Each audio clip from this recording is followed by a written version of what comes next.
This is a very special episode of Dialed In, PC Mag's weekly show about mobile technology. We're talking all about Apple's announcements today, and that includes the Apple Watch, the Apple TV 4K, and Apple's 2 new smartphones. We're going to do a separate segment in this webcast for each product, and right now we're going to talk about the Apple TV 4K with our expert Will Greenwald. Please bring your questions for Social Pete, and if you have questions about the iPhone, hang on, and we'll be talking about the iPhone with AJ in 5 or 10 minutes. Will, you out there? Yep. Great. All right, guess we're just starting. So this is Will, and the Apple TV 4K. Yep. Apple TV is now 4K. Is there more to say about it than, is that it? It's taken a long time for it. Okay. I remember, 2 years ago we were expecting Apple TV to have 4K. Like we were waiting, when are they going to give us an App Store? When are they going to add 4K? And the Apple TV before that, introducing tvOS, introducing, third-party stuff. That was a start, but it was only 1080p. And now finally we're at 4K with the Apple TV 4K. And now what strikes me, so there's a couple of different aspects here, right. And one of the things is that Apple made a big deal about HDR during their presentation. Which HDR format are they using? Was that the right choice?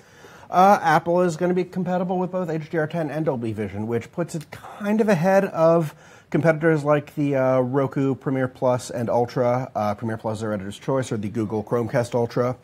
Amazon Fire TV, also an interesting thing because currently it is not available, which makes me wonder if Amazon will be refreshing their own hub maybe sometime this season. There are rumors out there of a new Amazon Fire TV. And it would be very surprising if they don't, because currently it means you cannot get a 4K-capable Amazon media streamer unless you get one built into a TV made by Element or Westinghouse. So now one of the keys with a 4K streamer is access to 4K content. Yes. Where is the Apple TV going to be getting its 4K content from? How does that compare to the alternatives? Well, like so many Apple devices, it's going to rely a lot on Apple iTunes. So, a lot of TVs and movies are available on there, and the ones that will be available in 4K, if you got it in 1080p already, they will be upgrading it for free, which is actually very good. Yeah.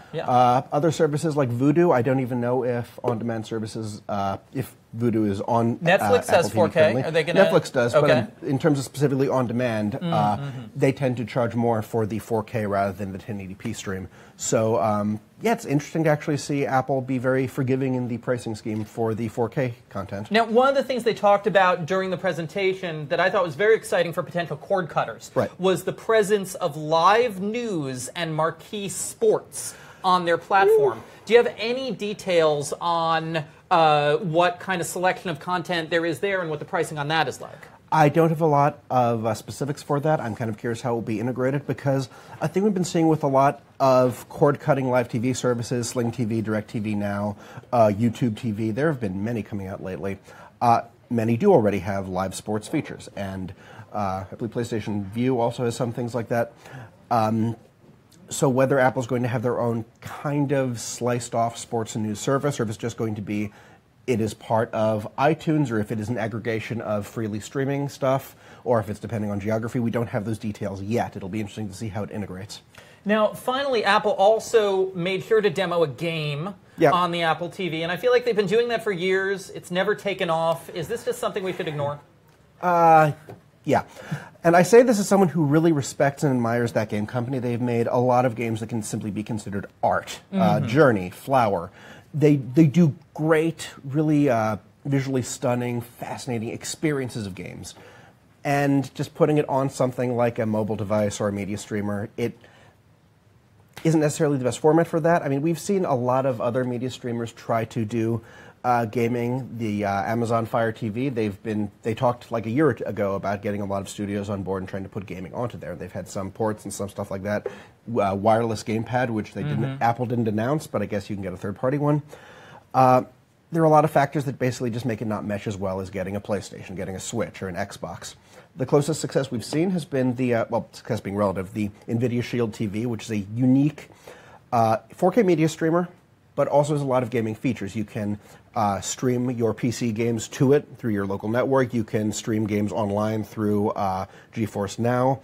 And it actually has some of the even 2 years later, some of the most powerful Android hardware you can get for just playing the games. Now, what's the pricing and date of this new Apple TV box? That's where we're hitting a bit of a roadblock. It is $180 for the 32 gigabyte equipped version, $200 for the 64 gig. The issue there is, Roku Ultra. That's $100. The Premiere Plus, our favorite, $80. Chromecast Ultra, $69, $79. It's in that range. Half the price of what the Apple TV 4K is going to be. The closest thing is actually the NVIDIA Shield TV, which costs around $200 because of that much power and all the stuff built into it.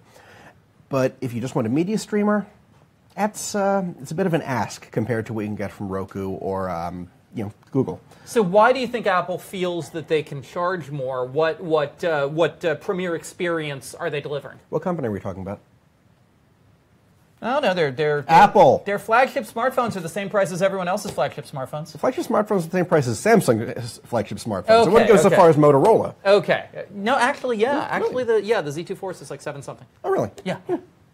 Has there been pricing for the iPhone X yet, or should we save that for the next segment, which I won't be on? The iPhone X is the next segment. Do we have any questions out there about the Apple TV or media streamers? Okay, well, of course, when this Apple TV comes out, we will review it. We will review it against these much less expensive media streamers that we like quite a lot, and the potential mysterious new Amazon 4K Fire TV, which may or may not happen. May or may not exist, and as always, we will review it very fairly because it's a good device. At least the previous Apple TV, good device, well designed, has Siri, lots of cool features in it. It's just that Apple Premium for the type of thing where people are going to plunk down $40 and put a stick in the back of their TV and not notice it isn't 4K. There are a lot of considerations for this kind of content. Okay, great. Good question. When's the Apple Stick coming out? That's a good question, and I guess it's not this year. Yeah. Thank you very much, Will. We have one question. We have one question out there. Can you just recap the remote details? I believe the remote is going to be identical to the previous Apple TV. Super minimalist. Yeah. tvOS remote has a touchpad, very thin, charges with Lightning. It's a functional remote. I'm not a super fan of the touchpad compared to like the Air Mouse of the LG Magic Remote or just using a nice big direction pad. But for certain things, it's handy. And there's, of course, a mic built in so you can use Siri.